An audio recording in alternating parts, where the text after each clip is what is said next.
keeps us from experiencing a personal resurrection. Throughout the Lenten season, we have followed the example of our master teacher and way shower, Jesus, as he did the spiritual work of letting go of human ego, fear, worry, the need for others' approval. And as Jesus faced that final obstacle, or what some would call the final obstacle, as he faced that on Good Friday, he let go of the outcome. He placed his life, his world, his experience into God's hands. Father, into your hands I commend my spirit. On Easter morning, Jesus proved that we all of us, have an inexhaustible and abundant life through faith. That death has no power. And we recognize the interconnectedness of our Christ nature and God's presence as our eternal spiritual source. The word resurrection means to stand again. And in one way, we experience a personal resurrection whenever we get knocked down, but we get up again. As we have discussed previously, the four Gospels depict the details of Jesus' life and teachings in four pretty different ways. Easter morning is no exception. Let's begin with who went to the tomb on that Sunday morning. Matthew 28 says that it was Mary Magdalene and the other Mary. Now, I always assumed that the other Mary was Mary, the sister of Martha and Lazarus. But Mark 16 says that it was Mary Magdalene and Mary, the mother of James and Salome. This is the first time we heard about Mary, the mother of James and Salome. Luke 24 adds several more women, saying that it was Mary Magdalene, Joanna, and we don't know who that is. Mary Magdalene, Joanna,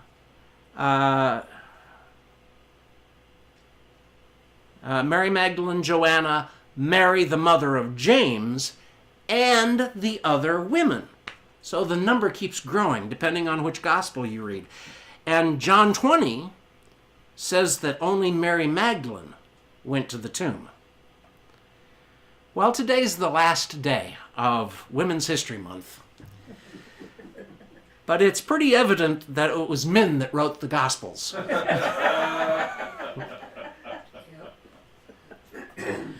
Continuing with the differences between the four Gospels, was the tomb already open? And how many angels were there? Mark, Luke, and John state that the stone had been rolled away from the tomb before the women's arrival. But Matthew says that after the women arrived, there was a great earthquake, and an angel of the Lord descended from heaven, rolled back the stone, and sat on it. Matthew and Mark both say there was one angel, but Luke and John say there were two. Now, accounting for the differences and the similarities of the Gospels, it's a field of study all by itself, and it's one of my favorites, just in case you haven't guessed.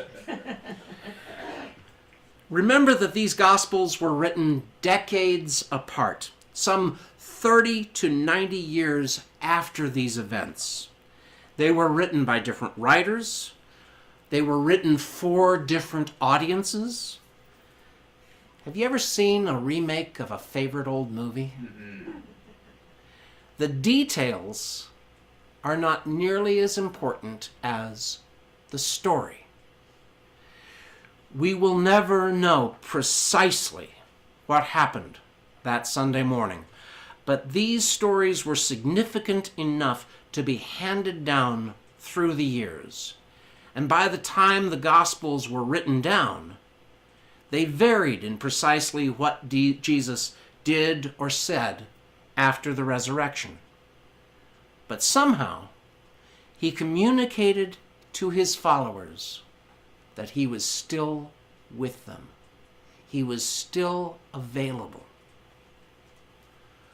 Remember that in the Easter story, our master teacher Jesus demonstrates God's overcoming power in our lives. Jesus let go of his physical existence, and yet he lived. He continued to live, just as we can let go of the unnecessary parts of our consciousness and grow through the process. By transcending what some think of as the final obstacle of death, Jesus reminds us that we can overcome any obstacle, no matter the appearance, no matter how seemingly tragic. This transcending power enables us to heal our bodies, to prosper our lives, and live through prayer and spiritual practices. It is the power to forgive and move on from past mistakes, from hurts, and poor relationship decisions. Easter reminds us that we are prosperous, even when our bank account doesn't reflect that. This personal resurrection helps us perceive life anew and reminds us of our forever connection to the source of all good. Jesus laying down his life was the ultimate act of letting go, the biggest letting go and letting God in history. Most of us are not called to an early death, as Jesus was.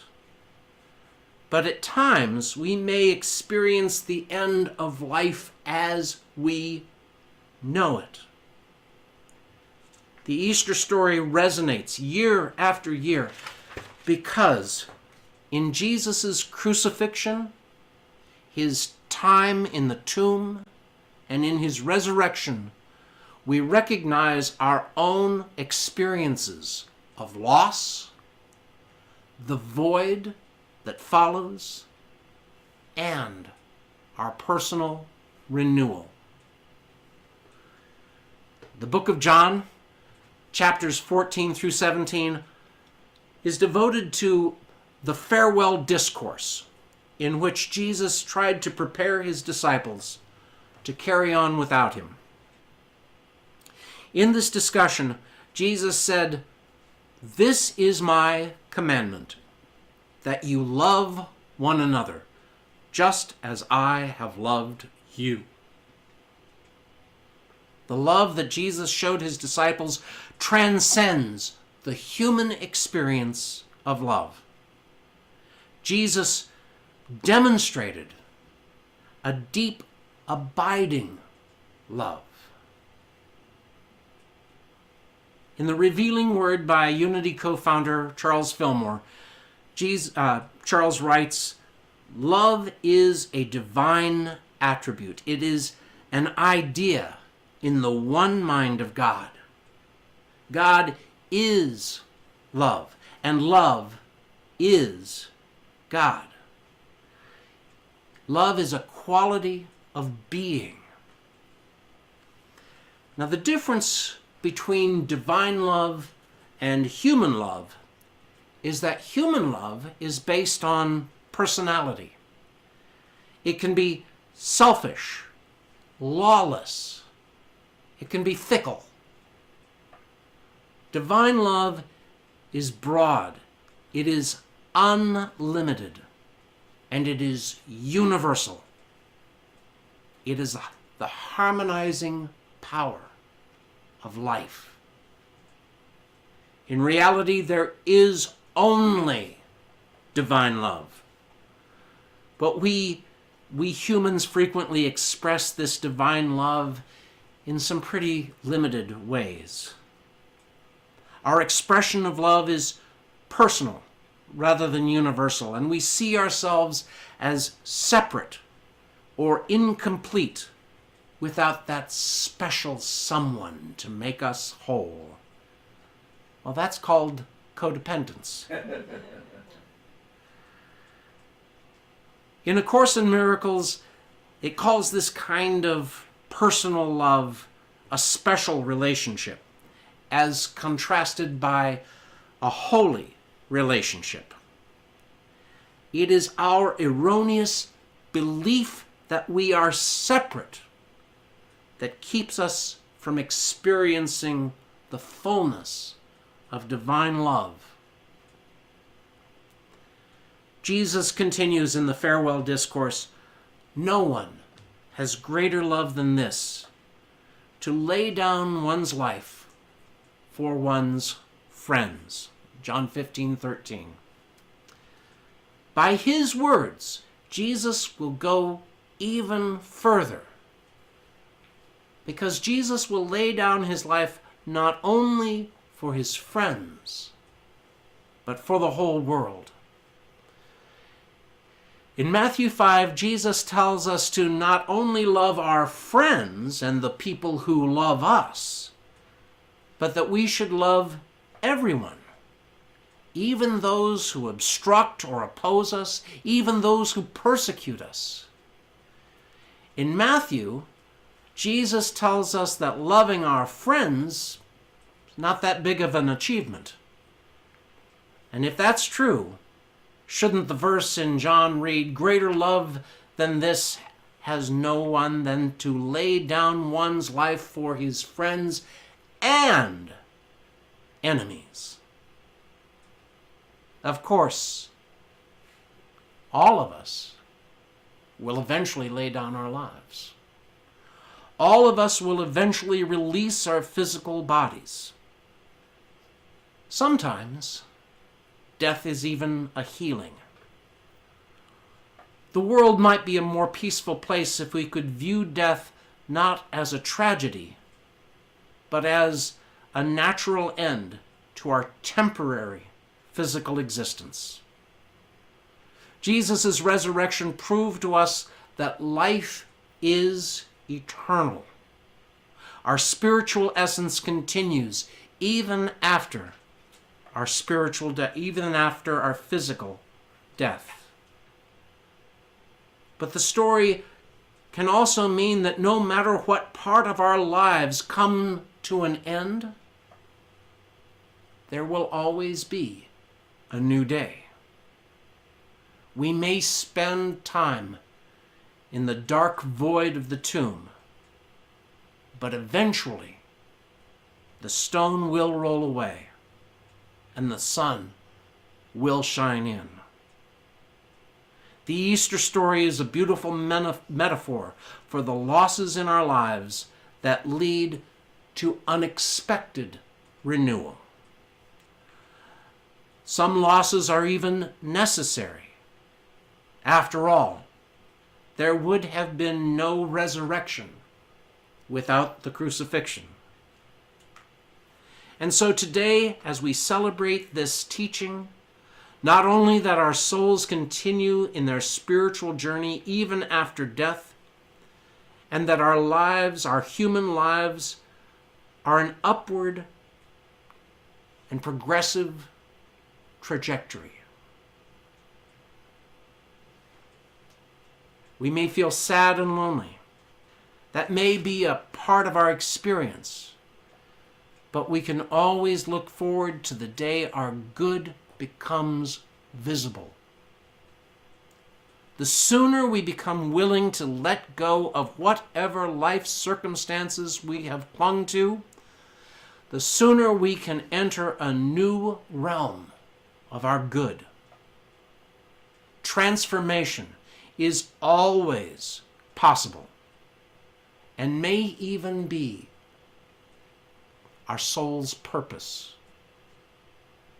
Today we celebrate all that the Easter story means to us. The idea of the risen Jesus communicates a message of divine support for our lives. It reassures us that death and darkness are never the last word. Easter lets us know our divine nature can be strong, grounded, and loving. We can know a personal resurrection. God bless you all. Evan, please resend the slideshow to the HDMI output, please. Oh.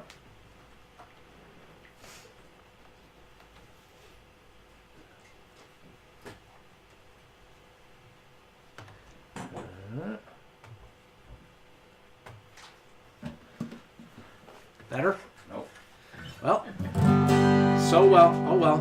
Okay. Well, this is our opportunity, yours and mine, to pour out the gift of God from within us through our tithes and our love offerings. And can we share this offertory blessing together? We don't... Nope. I don't have the slideshow. Oh. It's not coming to me. Okay, maybe if we try it this way. Okay, here we go. Here we go. But I believe you're at the start, aren't you? Yeah. Okay. Here we go.